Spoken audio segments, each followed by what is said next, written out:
বসেন আপনারা অঞ্জনা পেজ থেকে এই কেকটা পাঠিয়েছে শুধু হৃদয় ভাইকে কাটার জন্য। হৃদয় ভাই কাটার পরে হৃদয় ভাই আপনাদের সামনে বক্তব্য দিবে।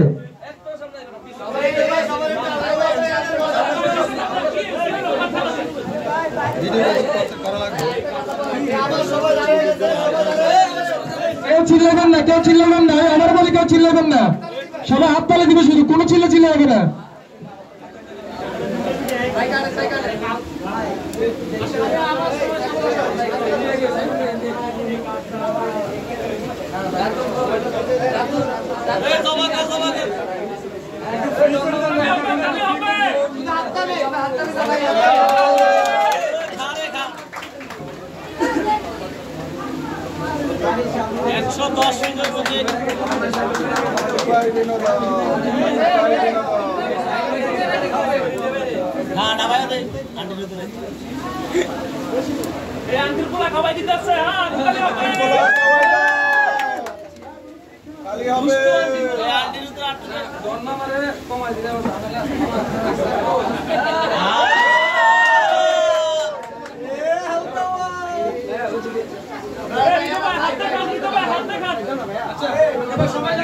সবাই জায়গায় চলে যান, কেক কাটা শেষ, সবাই পিছনে নামেন, সবাই পিছনে নামেন, সবাই পিছনে নামেন। আমি আবার বলতে সবাই পিছনে নামেন।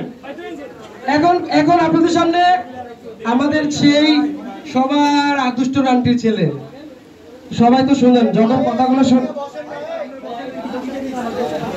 কথাগুলো শুনেন আপনারা হাসতে হাসতে মানে কি বলবেন, মানে পেটের ভাত হজম হয়ে যায়। এরপরে শুধু এখন কি করি এগুলা বলে, তো সেই মানুষটা এখন আপনাদের সামনে কথা বলবে। তাই আমি হৃদয় ভাইকে বলবো সবার উদ্দেশ্যে কিছু কথা বলেন, সবাইকে একটু শান্ত করেন। সবাই বসেন, সবাই বসেন, আমি আবার বলছি সবাই বসেন। এই ভাইয়া কোন কথা সাউন্ড করা যাবে না। হ্যালো, আচ্ছা কথা শুনে যায়নি? আসসালামু আলাইকুম, কি অবস্থা? আসেননি বালা? এইও আই যদি শুদ্ধ কথা মনে করেন তুই করার চেষ্টা করি, আর মুখ দিয়ে আইতো না, বুঝেননি? তো কেউ আবার কিছু মনে করবেন না, কবে কেনে কেনে কথা কয়। তো মনে করেন যে এই যে সাইফুল ভাই যখন আমার ফোন দিয়ে কয়েছে, এদিন রাতের প্রায় 12টা 12:30টার দিকে আরো ফোন দিছে। প্রথমে ফেসের মধ্যে মেসেজ দিছে, আর কয়েকটা মেসেজ দিছে পরপর। তো আচ্ছা আগে ভিতরে লাগানো তো মনে করেন যে ভাইয়ের লগে কথা কইলাম, কথা কইনার পরে আমারে কইলো যে এই যে আমরা কসবা রহিমানা করে একটা প্রোগ্রামের আয়োজন করতেছি, ভাই আমরা তো আইতে দেব।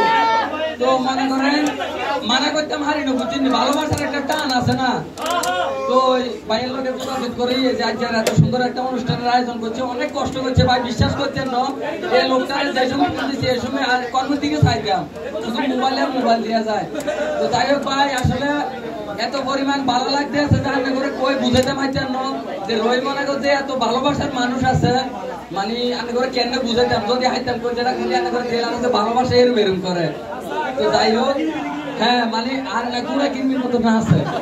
আচ্ছা তো ভাই আঙ্গ কারণে কিন্তু ওই হিসেবে তারা হারামো দেখতে আছে না, তারা কিন্তু মনে মনে গালি গালাজ করতে আছে, বুঝেননি ভাই? আল্লাহর রাস্তায় কত বই যায় না, হ্যাঁ ব্যাগে ভিডিও করেন তবে কত বই যান, বুঝেননি? এই যে আমি হারাম হয় মিশা কথা কই না, আজকে কই এটা কথা জামা কাপড় গাত লাগে, কথা গাত লাগে না, একদম বাস্তব কথা।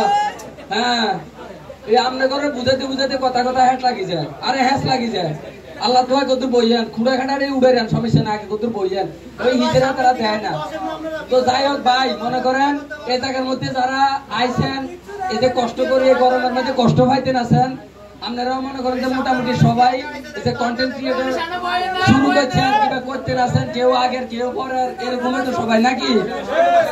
তো ভাই এই জগৎটা কিন্তু অনেক কষ্টের, যেটা আপনাদের বলি বুঝানোর মতো না ভাই, ঠিক আছে? বুঝেন অনেক কষ্টের, এটা বলি বুঝানোর মতো না। তবে কোনোদিন ভাই হাল ছাড়ে দিয়েন না। আপনারা যে যে কর্ম করেন, মনে করেন এই যে একটা ছেলে আছে ওই যে রাতুল, তোমার কাছে যে গেছিল ছেলেটা, ওই দিকে আর তো মোটামুটি ভালো একটা ফেজ উঠে গেছে। তো সে কিন্তু রাজমিস্ত্রি কাম করে, ঠিক আছে নি? রাজমিস্ত্রি কাম করে, তো তার পাশাপাশি ভাই একটা ফেজ দাঁড় করাইছে। আপনারা যে যে কর্মটা করেন আগে সবাই কর্মরে ফোকাস দিবেন, কর্মের পাশাপাশি ভাই এই যে ভিডিও বানাইবেন, যা করবেন। তবে এই যে কষ্টটার কথা কইছি, সারাদিন যদি আপনি রাজমিস্ত্রি কাম করে যাই একটা ভিডিও বানান, এটা কিন্তু অনেক কষ্টের ব্যাপার। তো এটা কিন্তু কষ্ট, সময় বাইর করা লাগবো। ভাত খাইতেন ন কামে তো নাই কাগজ একটা ভিডিও বানাইবেন। যে কর্মই করেন ভাই, আগে কর্মরে ফোকাস দিবেন, তারপরে যাই ভিডিও বানাইবেন। আর বিশেষ করে অল্প একটু কথা কই ভাই, মনে করেন যে আপনারা যদি আমারে ফলো করেন, আপনারা আমার ফ্যান হয়ে গেলেন। আর আপনারা যদি নিজেরা ফলো করেন, তাহলে লাখো মানুষ আপনার ফ্যান হইব, ঠিক আছে? তো মনে করেন যে আমার ভিডিও স্বাভাবিক ভালো লাগতে পারে, আমার মতো করে করার চেষ্টা করবেন না। হালকা বয়সের জন্য আরো সুন্দর ভিডিও বানাবেন, আরো ভালো ভিডিও বানানোর টার্গেট রাখবেন, ফোকাস রাখবেন। একদিক দিয়ে না ভাই, যে এই যে রাতুল যে ভিডিও বানায়, আমি কিন্তু রাতুলের ভিডিও দেখি। ডন মামা কই? আমি কিন্তু ডন মামার ভিডিও দেই। তো সবসময় চাই যে তারা সবসময় কোয়ালিটি সম্পন্ন ভিডিও বানানোর চেষ্টা করুক, ঠিক আছে নি? তারাও কিন্তু চাই যে সবসময় সুন্দর, সব দিক দিয়ে অভিনয়, এডিটিং, একটা স্ক্রিপ্ট সাজানো, সবকিছু মিলে মনে করেন যে এটা সুন্দর রাখতে হইবে। শুধু যে এডিট সুন্দর করবেন ওইতো না, মিউজিক সুন্দর লাগাইবেন ওইতো না। অভিনয় যদি না করতেন রানের ভিডিও কে চাইবো? কথা বুঝছেন? তো যে ব্লগ করেন, আগে নিজের দিয়ে আগে কি আমার দিয়ে হয় এটাকে চাইতে হইব। আমি কিন্তু ভাই 2018 সালে জীবন মাহমুদের লগে ভিডিও বানাইছি, তখন কিন্তু আমার কোনো কিছু আসিল না। এই যে আজকে আমি কিন্তু আমার যোগ্যতা আপনাদের সামনে দাঁড়াইছি, জীবন মাহমুদ আমারে কিছু করে দেয় না।